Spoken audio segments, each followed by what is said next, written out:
Ini adalah lautan Hindia. Dengan perahu kecil tadi, seperti ombak seperti itu. Coba lihat-lihat. Nggak yakin saya terbalik saya.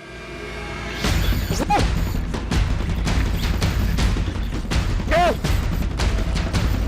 Ah! Putus! Strike! Bagas! Akhirnya!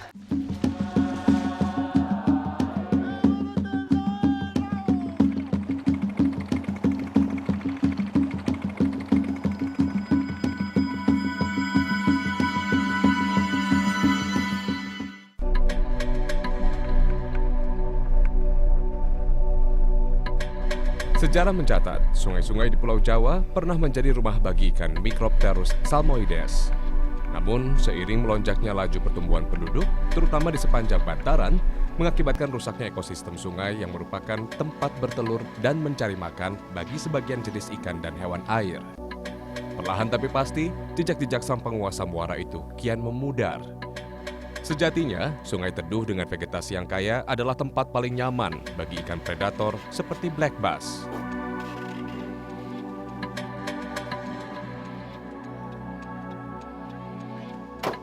Nah, dari sini kita harus berganti alat transportasi karena sungainya itu masih jauh di balik pulau. Mungkin trip kali ini yang terbesar buat saya untuk mancing, bahkan mungkin di wild fishing karena melibatkan masyarakat 1, 2, 3, 4, banyak puluhan.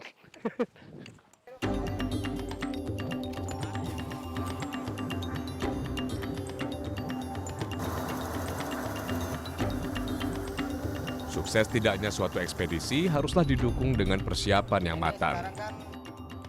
Segala perlengkapan untuk menunjang kelancaran kegiatan telah kami dapatkan, terutama untuk pengarungan di laut.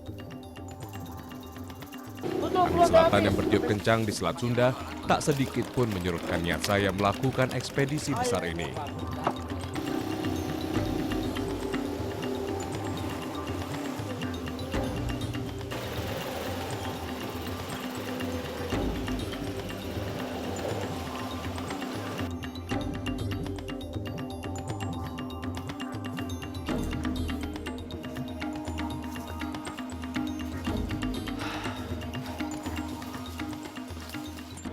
Ini perjalanan dari sungai berhenti di sini.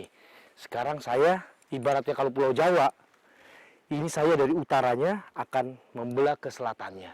Saya akan jalan kaki nyelusurin hutan ini. Kalau masyarakat di sini biasanya katanya 2 jam jalan. Kalau saya ya mungkin kali 2 kali atau 3 kali. Barangnya banyak banget, coba lihat itu. Perahu pun harus kita angkat. Tapi Samudra Hindia di depan sudah menanti. Sungai dan hutan adalah jalur yang biasa dilewati untuk dapat sampai ke lokasi perburuan. Dimulai dari Selat Sunda, membelah Pulau Jawa agar bisa sampai ke perairan Samudra Hindia. Membelah kawasan hutan primer sejauh 3 km tentu bukanlah suatu hal yang mudah dilakukan. Bermodalkan sebilah parang, saya dan anggota tim ekspedisi terus mencari jalan di hutan yang sangat jarang disentuh aktivitas manusia ini. Banyaknya semak belukar, duri, serta ranting-ranting pohon yang tumbuh pada kawasan adalah ciri hutan alami, dan ini menjadi tantangan tersendiri buat tim ekspedisi. 3 jam perjalanan yang melelahkan, kami tempuh untuk bisa mendengar deburan ombak Samudra Hindia dari balik pepohonan. Saya sampai di Samudra Hindia.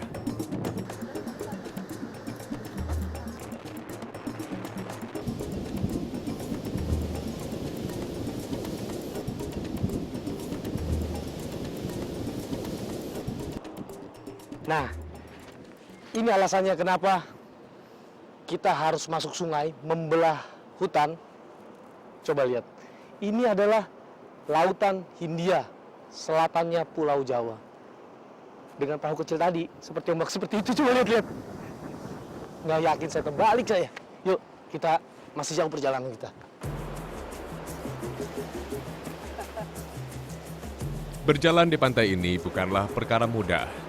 Kontur dataran yang cenderung miring dipadu dengan teriknya matahari membuat perjalanan ini terasa lebih berat. Struktur pasir yang tidak padat membuat kami kesulitan melangkah. Agar tidak cepat lelah, saya berjalan di bagian yang basah, karena sifat partikel pasir yang dapat mengikat molekul air menjadikan tekstur tanah lebih padat dan mudah untuk dipijak.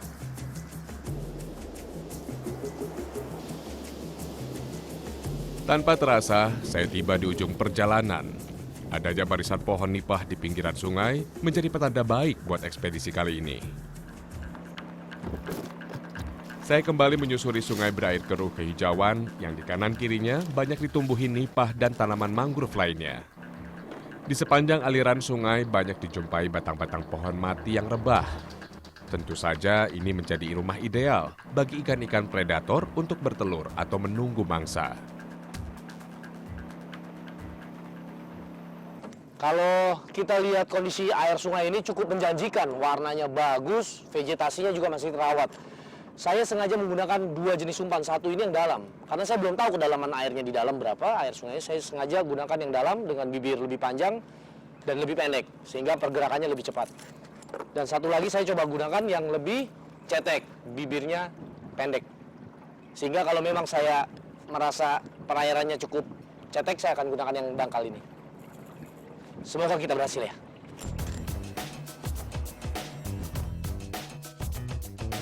Medan perburuan cukup berat.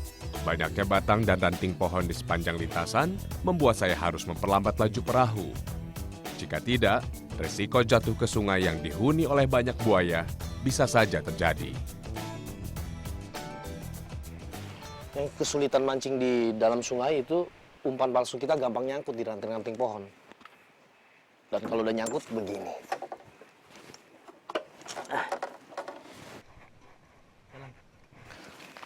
Karena kecenderungan ikan berada itu pasti di bawah pokok-pokok pohon, dia berlindung. Dan kita harus lempar umpannya itu percis di bawah pokok pohon. Sangat sulit, nggak gampang untuk melempar umpan. Akurasi dalam melempar umpan sangat diperlukan agar dapat mencapai titik-titik potensial tempat ikan banyak bermain. Kesabaran saya akhirnya berbuah manis. Umpan disambar ikan. Strike! Ah! Coba satu! Ya, sabun minyak. Strike pertama saya. Keren. Gak sia-sia. Kita tadi potong-potongin pohon, langsung strike. Dan size-nya ini cukup lumayan. Lebih dari table size. Kalau saya makan sendiri nggak habis ini. Ikan ini jenis dari keluarga kerapu. Tapi bisa masuk ke dalam sungai hingga air tawar. Biasa dikenal dengan kerapu minyak. Dia hitam dan berbintik-bintik. Hampir di seluruh Indonesia ada. Khususnya di Indonesia Timur banyak sekali. Ini makan siang saya. Tidak akan saya rilis. Ikan yang juga dikenal sebagai kerapu muara atau kerapu balong ini mudah ditemui di perairan dekat pantai, seperti hutan mangrove, laut dangkal, terumbu karang, muara, dan laguna berair asin. Dagingnya yang gurih dan empuk membuat ikan dengan gigi tajam ini menjadi incaran para penikmat seafood.